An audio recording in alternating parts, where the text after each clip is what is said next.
Welcome to Culture Africa TV.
nítorí nígbà tí mo jẹ wọ́n ní mi ò fẹ́ ilé àlàkọ̀ ilé yìí mo ní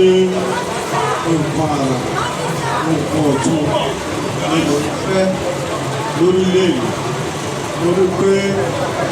ilé ilẹ̀ ó ní orílẹ̀ èdè tó bẹ̀ fi kọ́ ìgbàlẹ̀ wa yìí nìyẹn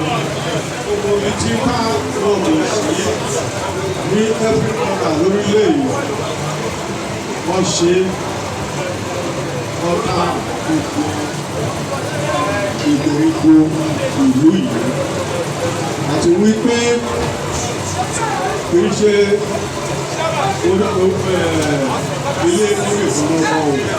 wọ́n kọ́ mọ́ṣáláṣí wọ́n kọ́ ṣọ́ọ̀ṣì wọ́n kọ́ ilé ìbílẹ̀ tí òkú ní wọ́n tún wá ọlé eégún ilé àwọn ọlọ́jẹ̀ ló fi láti wípé orí jẹ́ mẹ́ta ìlú orílẹ̀ oríta mẹ́ta ìlú orílẹ̀ ìlú akíri ìlú eléégún orí ìgbàgbọ́ lábí ìṣàṣẹ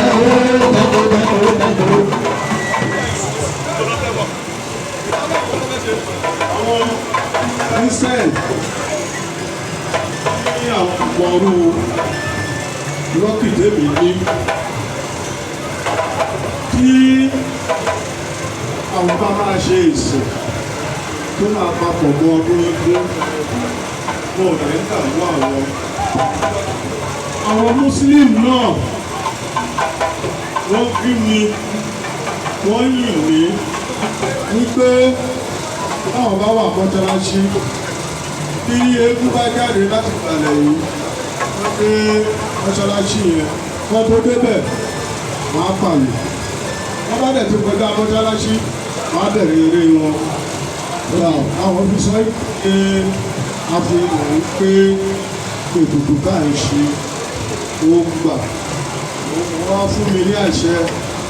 láti gbé láti ṣí bíi lẹ́nu mo fi orúkọ ọba Jómi ọba Jẹ́kó mo fi ṣí ìgbàlẹ̀ iléèwé.